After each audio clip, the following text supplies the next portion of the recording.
Hello, family. I'm so glad we get to spend some time together today. Togetherness is an important part of my life, in part because my father was big on family gatherings, staying connected with his friends, and getting to know the people in his community.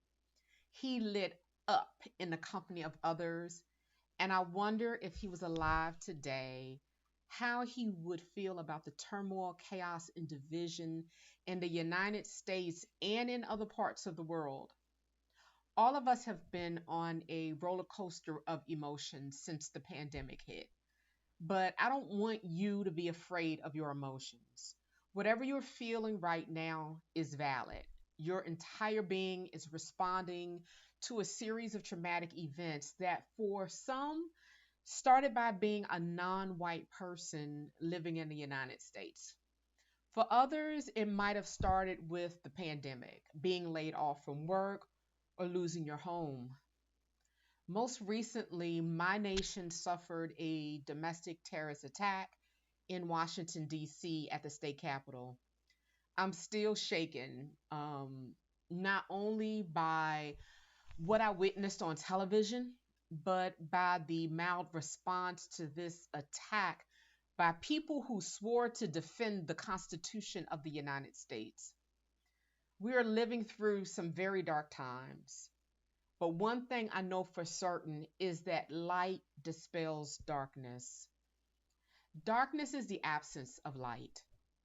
Within each of us is light, and we can choose to hide that light and create space for darkness to invade our lives and the lives of those around us, or we can choose to make our light shine brightly, boldly even, to contribute to our wholeness and the well being of others. You have the power within you to forgive and love at levels you did not think possible.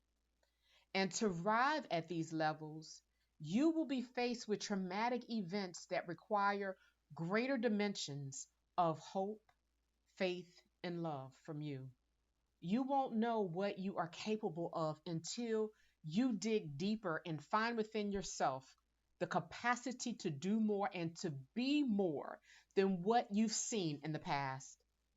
If you are on the journey of self development, which you must be if you're tuned into this channel, then you are the type of person who pushes yourself towards personal growth.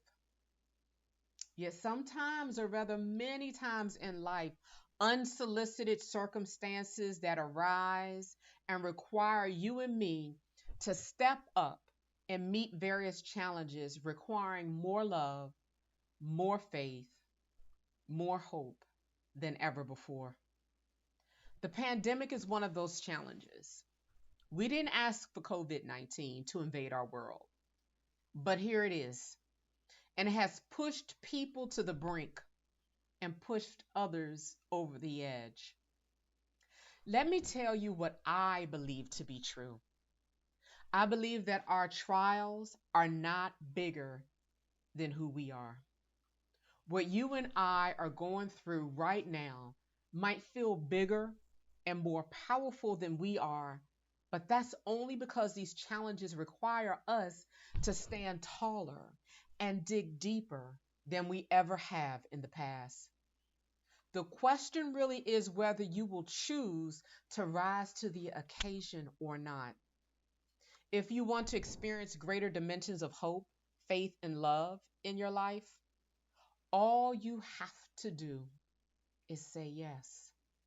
You don't need to know how you will overcome, nor when you will overcome. All you need to say is yes to the call to come up higher. Starting today, I would love for you to begin to reframe the challenges before you as a calling to number one, come up higher. Two, to experience greater dimensions of hope, faith, and love. And number three, to believe that who you are and what you have are more than enough. Reframe the challenges before you as a calling to come up higher. When it was time for the children of Israel to take possession of their inheritance, which was the land God promised them, the land of Canaan, Moses sent spies out into the land to explore its bounty and its people with these words: See what the land is like, and whether the people who live there are strong or weak, few or many. What kind of land do they live in?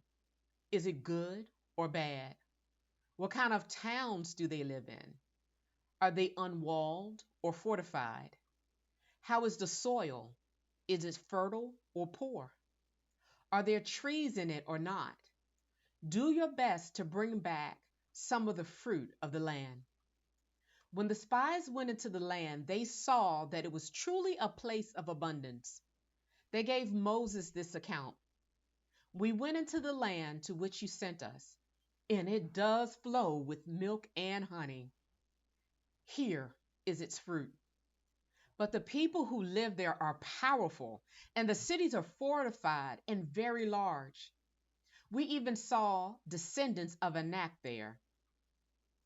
Anakim, Anakims were described as a race of giants descended from Anak. The spies saw giant people, observed very large walls, and other huge obstacles standing between them and their inheritance. They wanted to take possession of what God assigned to them, but they were afraid of confronting the giants occupying the land. In their own words, they said, We are not able to go up against the people, for they are stronger than we. And they gave the children of Israel a bad report of the land which they had spied out, saying, The land through which we have gone as spies is a land that devours its inhabitants. And all the people we saw in it are men of great stature. There we saw the giants, and we were like grasshoppers in our own sight, and so we were in their sight. What an inferior perspective to have. We were like grasshoppers in our own sight, so we were in their sight. Coming up higher is about seeing yourself from God's perspective. When giant problems block our progress, our initial response might be intimidation, as it was for the Hebrews. However, we can't stay in that place of fear, or else we won't move forward. It's okay to experience fear. If you're experiencing fear right now about what's happening in your environment, that's perfectly normal. However, I want you to realize that fear is an inferior perspective in comparison to God's perspective. God's perspective is rooted in faith, hope, and love. And in the same way that light dispels darkness, love dispels fear. Fear diminishes your perspective of yourself. You become a grasshopper in your own sight, and the issues you're facing become the giants blocking your access to greater possibilities. You are not going to press forward to take possession of your inheritance unless you elevate your perspective to see yourself from God's point of view. Now, this might mess with you a little bit, but stay with me and be inspired because I need to share with you God's perspective and how He sees you. God looks at you and He sees Himself. Yep. You were made in His image and likeness. Take a moment and read Genesis 1:26 with me. It reads, Then God said, Let us make man in our image, according to our likeness. Your self-image, how you see yourself, needs a boost of reality from the Word of God. You are fearfully and wonderfully made. Every aspect of your being is glorious and wonderful. Psalms 39:14 says, I will praise you, for I am fearfully and wonderfully made. Marvelous are your works, and that my soul knows very well. Can you make that declaration with me? Say, I am fearfully and wonderfully made. One more time. I am fearfully and wonderfully made. Yes, you are fearfully and wonderfully made. The Word of God is your ally. It is your support system for elevating your perspective to see yourself through God's eyes. You've been looking at yourself through the eyes of fear, perhaps, and not love, not hope. And if so, it's time for an upgrade. We are talking about reframing the challenges before you as a calling to come up higher and as a calling to experience greater dimensions of hope, faith, and love. A prayer of the Apostle Paul sheds some light on what I'm referring to when I say dimensions. His prayer for others is now my prayer for you. For this reason, I bow my knee to the Father of our Lord Jesus Christ, from whom the whole family in heaven and earth is named, that he would grant you, according to the riches of his glory, to be strengthened with might through his Spirit in the inner man, that Christ may dwell in your hearts through faith, that you, being rooted and grounded in love, may be able to comprehend with all saints what is the width and length and depth and height, to know the love of Christ, which passes knowledge, that you may be filled with all the fullness of God. The width, the length, the depth, the height, those are dimensions. The dimensions of love are boundless and immeasurable as the universe itself. Yet we create limits in our minds because the mind can't really process the infinite. It needs measurable dimensions, 3 feet this way, 5 feet this way, a yard the other way. Since we set up limits on the limitless, periodically we have to push past those mental boundaries just to remind ourselves that these limits are man made. They are self imposed constraints. Love isn't 12 foot by 12 foot. Hope shouldn't stop when all known options have been explored. And faith shouldn't end when you can't see a way forward. Love with limits isn't love at all. And faith based on sight isn't faith. Love has no walls. It is open armed and vulnerable so that all can come into its embrace and feel its divinity. Love with limits is man made, but real love without boundaries is divine. Every day, expect greater challenges that will bump up against your man made limits. These challenges will come whether you expect them or not. But if you expect them, maybe you will prepare for them by pushing past your self imposed boundaries and allowing yourself to experience greater dimensions of the infinite. Reframe the challenges before you as a calling to believe that who you are and what you have are more than enough. The racial injustices in America have pushed me to my limits. And each time I go through my regimen of self care to renew myself with virtue, I hear about another black or brown body snuffed out by lawless police officers. I am, even in this moment, still grappling with rage and frustration. Yet, this message from season 1, episode 2 of Danielle Inspires has challenged me to reframe these issues and see them from God's perspective. I want to be a catalyst for change in the United States and around the world. Wherever injustices rear its ugly head, I want to be there to cut it off swiftly. That's how you deal with a snake. you cut off its head and render it powerless. Do you remember the account of David and Goliath? David was but a youth when he faced off with Goliath. Goliath was a giant, but David looked at him as an ant to be crushed under his foot. Let's talk about David's background for a minute so you can understand his perspective and why it differs from the spies who Moses sent out to Canaan. David was between the ages of 12 and 15 years old when he faced off with Goliath. He was a teenager who spent his days as a shepherd boy, herding his dad's sheep. He was also a skilled musician, psalmist, and devout worshiper of God.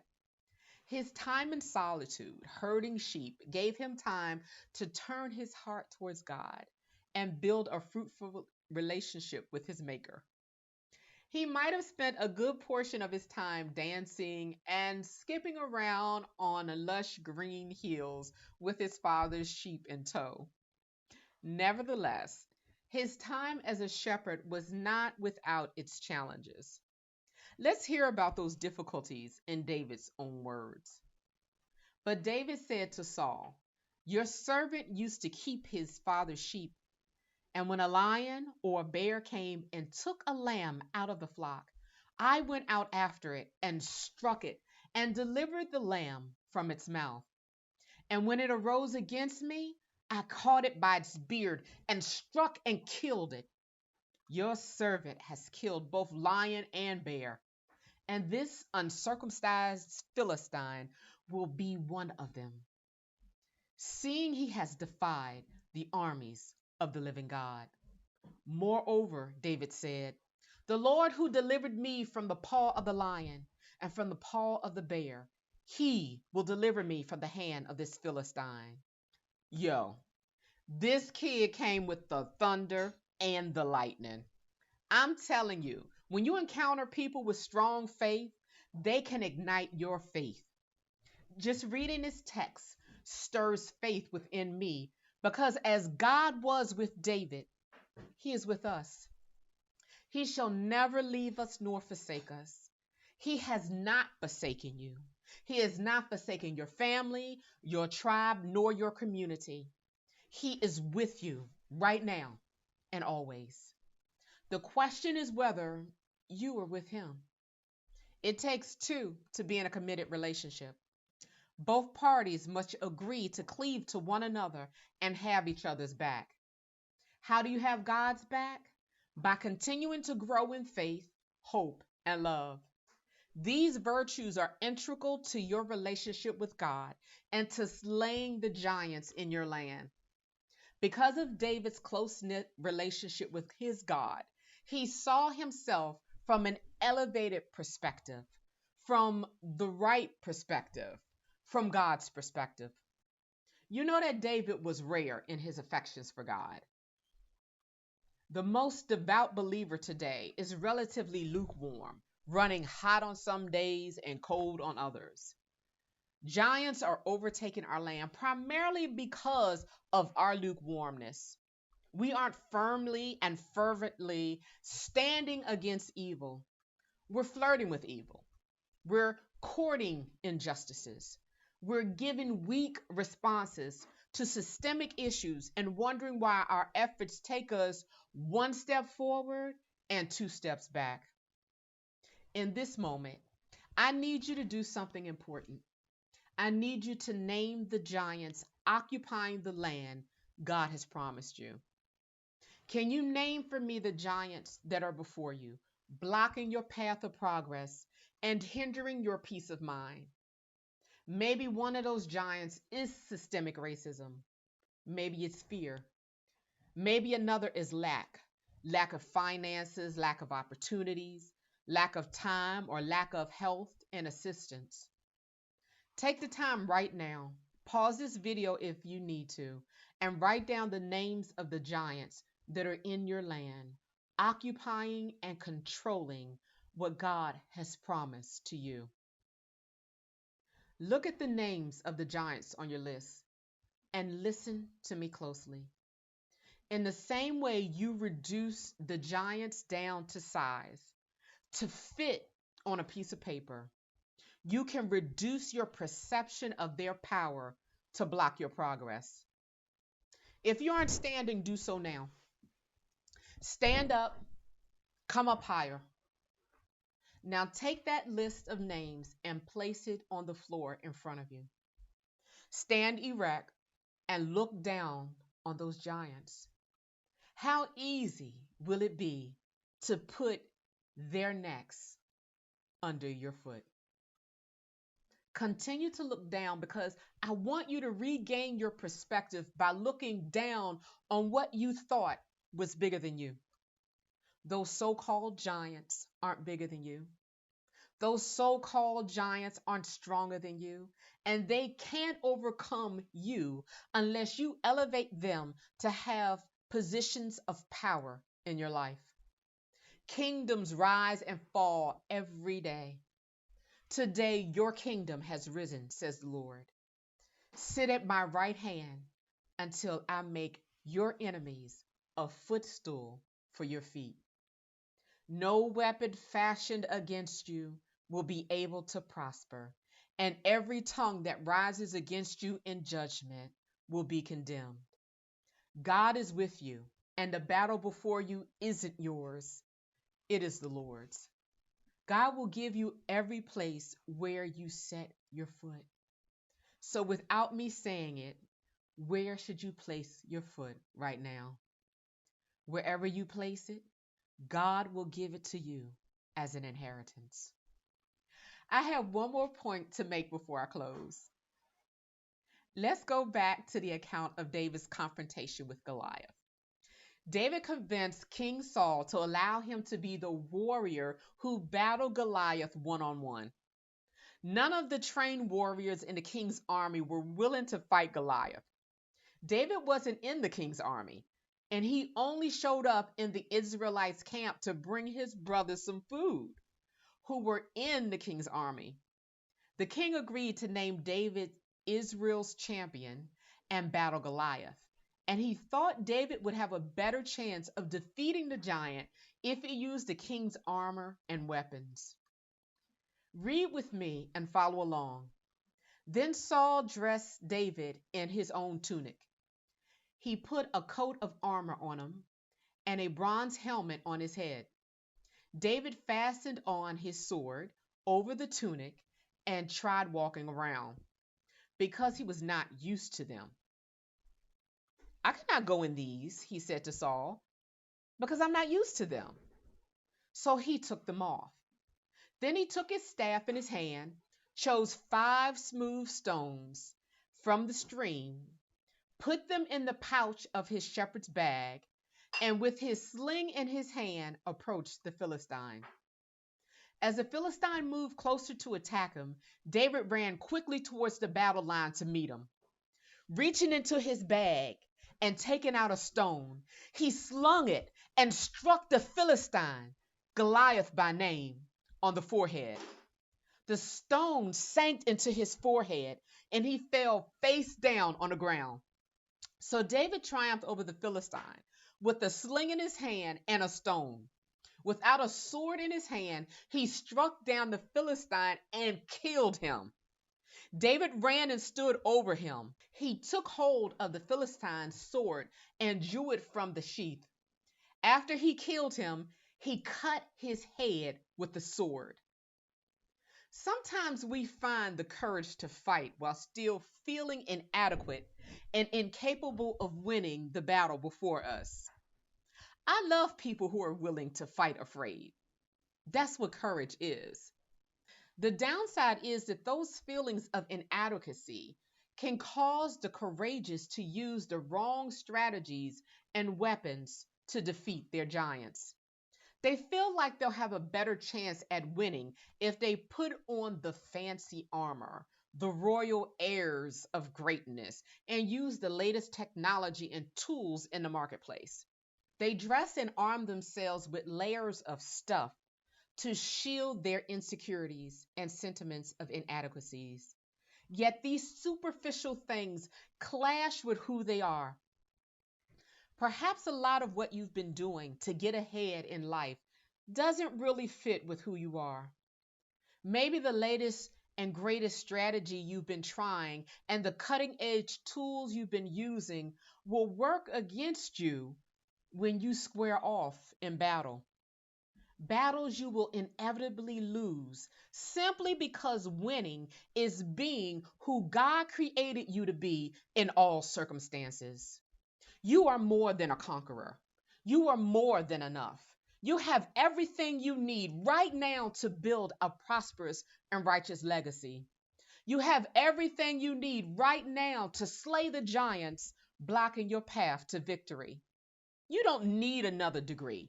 You don't need another certification. You don't need a second, third, or fourth job. You don't need a partner. You don't need your family to agree with you. You don't need anyone's permission to succeed except for your own green light to be great and to do exploits. The real battle you and I are facing is not against giants. There really aren't any giants. Every giant you listed on that piece of paper exists in your mind. You could just as easily consider yourself to be the giant in all situations. You could just as easily say, God with me is more than the entire world against me. The real battle you are facing is in your willingness to believe that you are more than enough. And what you have in your hands right now is sufficient to overcome your current challenges. It's time for you to be bold, to be great, and to be inspired. Thank you so much for joining me today on Danielle Inspires. Remember your marching orders.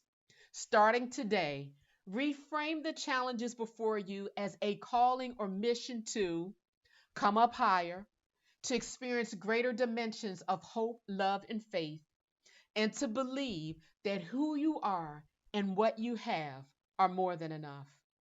If you haven't done so already, please like this video, subscribe to my channel, and hit the alert button so that you are aware of new content as it's being released. I'd love to hear from you as we take this journey together. Give me a shout out in chat. Join me here next week for more inspiration to fuel your transformation on Danielle Inspires.